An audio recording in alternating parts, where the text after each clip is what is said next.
Welcome to Thought Crimez, baby. And this is Thought Crimez.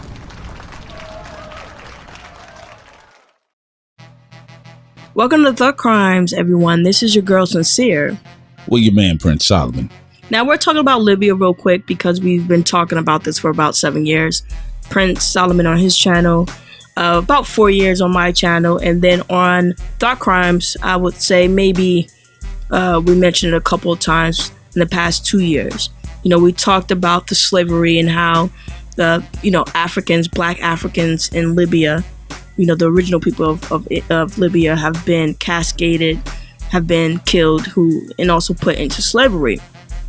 Now, a lot of people want to jump on board, and they're feeling, I guess they're finally figuring out what took place, and they are feeling for the situation. But what I see from a lot of people is just more sympathy and empathy, less action.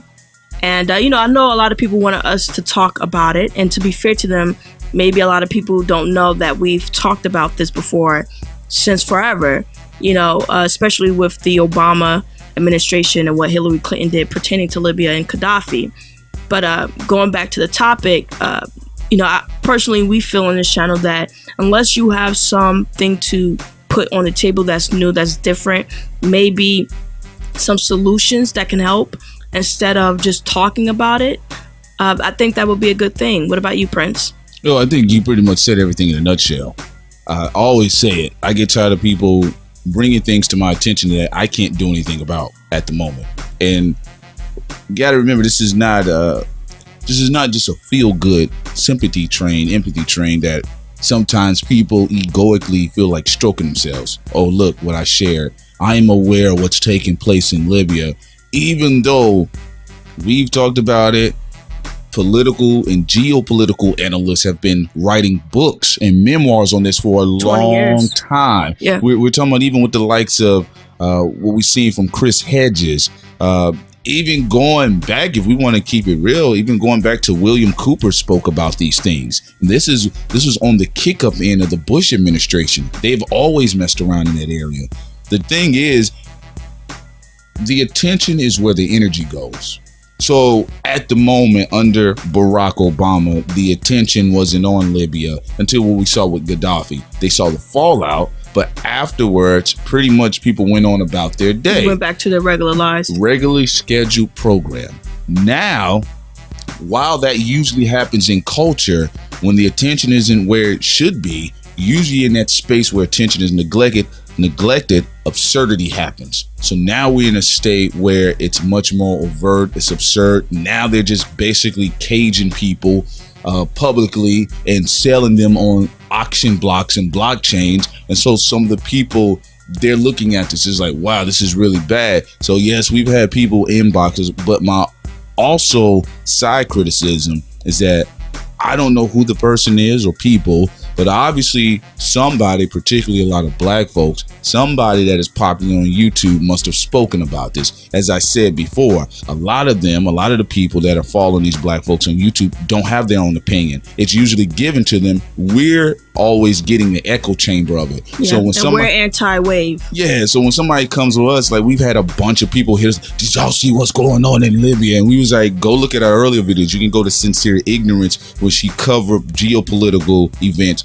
political events as well locally, and I had did everything as so on I Am Prince. Even when I was doing the Steve Harvey video, everybody was critical of. I was speaking also on the, what was taking place or what was going to take place with Gaddafi as well. That is one of the hallmark notes of Obama's administration, but people don't like to talk about that. Again, I will say there's a bit of a hypocrisy here.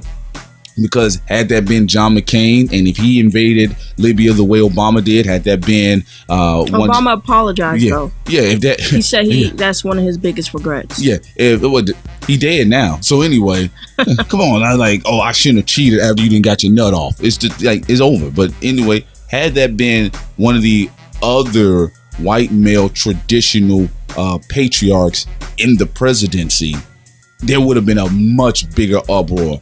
But because in a sense it was kind of like brown on brown crime, You know, and people. Well, it wasn't. Yeah, it was. yeah. It was the Western world because the Europeans, the French, and the people in the Brits, they were the one that emailed. Well, yeah, Hillary Cameron. Yeah, and a lot of them, they emailed Hillary Clinton to take part in this. And of course, President Obama has the blame too. But it was the whole... Yeah, we know that. Crew, I should say. Yeah, let me make a clarification. The reason why I said brown on brown crime. Figurehead. It's about how the people perceived it. Yeah, the figurehead. Because even when Bush did what he did with Afghanistan, people left it at Bush's doorstep. He's the face of it. You know, he's the Roman shield. You know, it's like with the Roman soldiers, they'll drop a shield and they'll pick up a new one. He's the bib of the oligarchs and this administration, this country. What I'm saying about brown on brown situation, think about it, y'all. Like, let's be real. Like, people got mad about not Trump, but Obama. What's his name? Bush going into Afghanistan. Iraq and Afghanistan. Iraq and Afghanistan. What they say? This is white colonization. This is the white man doing what he does, right? And they were agitated just with that. You get a black president, quote unquote, and he's going to war in Africa. He opens up AFRICOM. And these are things that go completely under the radar. It's a different type of war, though, because he didn't put any soldiers' boots on the ground.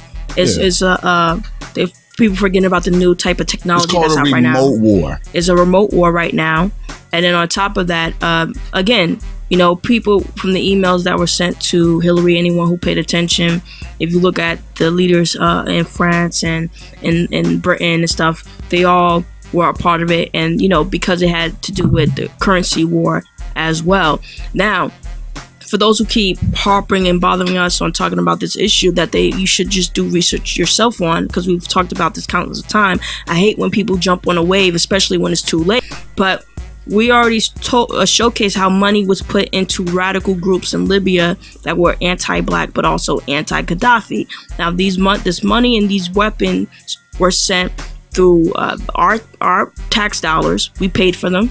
Also, you had the French and the Brits pay for them. And then on top of that, even though we didn't do a direct remote war with Libya, we had the French and the Brits. They, you know, were dropping bombs over in Libya, almost killed certain media outlets within the United States and other areas. You know, that's another thing that people forgot, how a lot of journalists almost lost their lives by well, look what happened. I guess you could call it friendly fire, because it was from their home countries that they almost got killed by. Look what happened with Daniel Pearl. Like, I mean, I'm gonna be real with y'all. And this ain't, this is my opinion. This ain't sincere. She'll have a stop sending us this shit. I'm gonna tell you the reason why, because you're bullshitting. You're being emotional, and when you didn't feel it was convenient to talk about this, especially under a black president, you didn't want to talk about it. You didn't care. Look, I will say this, there even were quote-unquote black leaders within the community that tried to get Obama on the phone and have a conversation with him before advancing into Libya, because they also had associates and peers that were trying to do things and make business moves. Yeah, they were trying to open up a line of communication for black people to go to Libya and acquire land too. People don't talk about that. People are not talking about that, right? We understand exactly what took place with Gaddafi. All that was a currency war. That was all about currency wars, and it was about with the gold dinar and what he was doing. He was meeting with those African heads of states privately, and what they were going to do was destabilize the Anglo-Western banking order, which is what they were very concerned with. They have nothing. NATO. Yeah, they have nothing to blame. They had nothing to go on with these the fiat currency that we keep in inflationary circulation at this time. The point is this, y'all. Again, this had already been driven home so many times, but as I stated before, because the Western geopolitical empire was able to recalibrate itself behind the face of a brown face, which he was to disarm the brown leaders in the world, Barack Obama. That opened up the door for a lot of things to take place. Go watch the Real News Network. Go read Atlanta Black Star.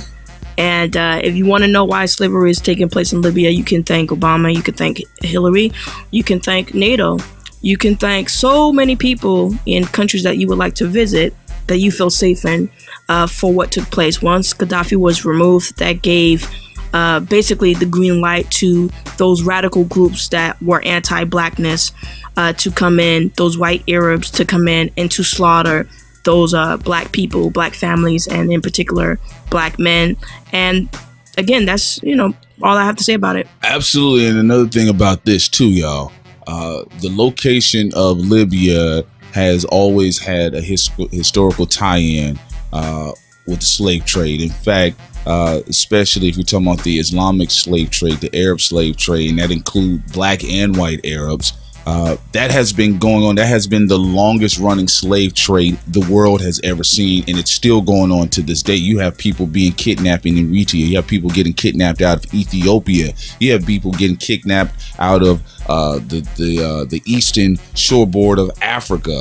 So again, it's kind of like, spare me the bullshit. Like, again, go do some research and go see where this leads up to, because we've been so focused and concentrated on these things. Also, check out Webster G. Tarpley's book, Barack Hussein Obama, and you know, see, it's a great read. You should check out and see how he had operated. And also, it's not even just Obama, it's the doorway that was left open from the Bush administration too, and from the Clinton administration. Yeah, because you got to remember from the one before that and before that. Yeah, you guys got to understand that Gaddafi, Gaddafi was no fucking perfect leader, but I will say this: since Reagan. Yeah, good. Yeah, because a little bit before Reagan. Because Gaddafi initially was a CIA asset anyway. Yeah, you know, he's just one of those CIA asset puppets that wasn't following the rules anymore. Yep. You know, and he's had several attempts on his life, and essentially Barack Obama was the one that disarmed him the most. Let's just say the CIA is everywhere,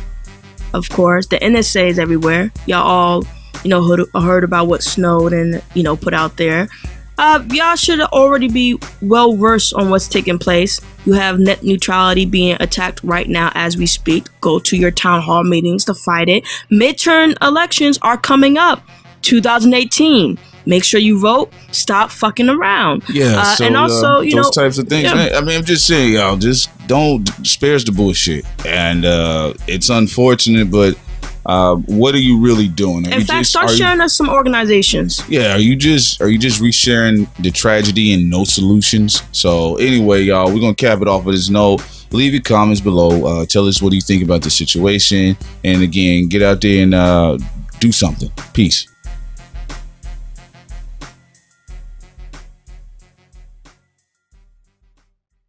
Go to our Patreon for more, and don't bother me.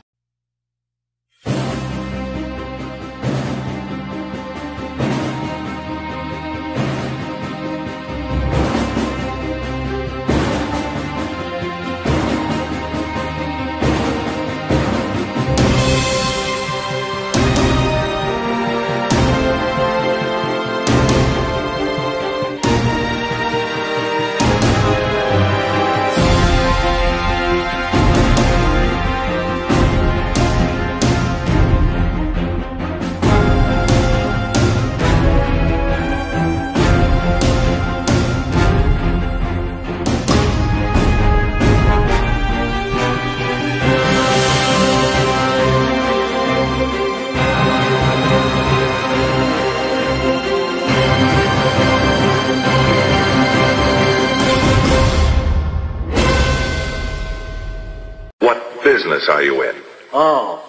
I make my bread and butter. I'm pushing. What business are you in? I make my bread and butter. I'm pushing. I'm pushing. I'm pushing. I'm pushing. What business are you in? I make my bread and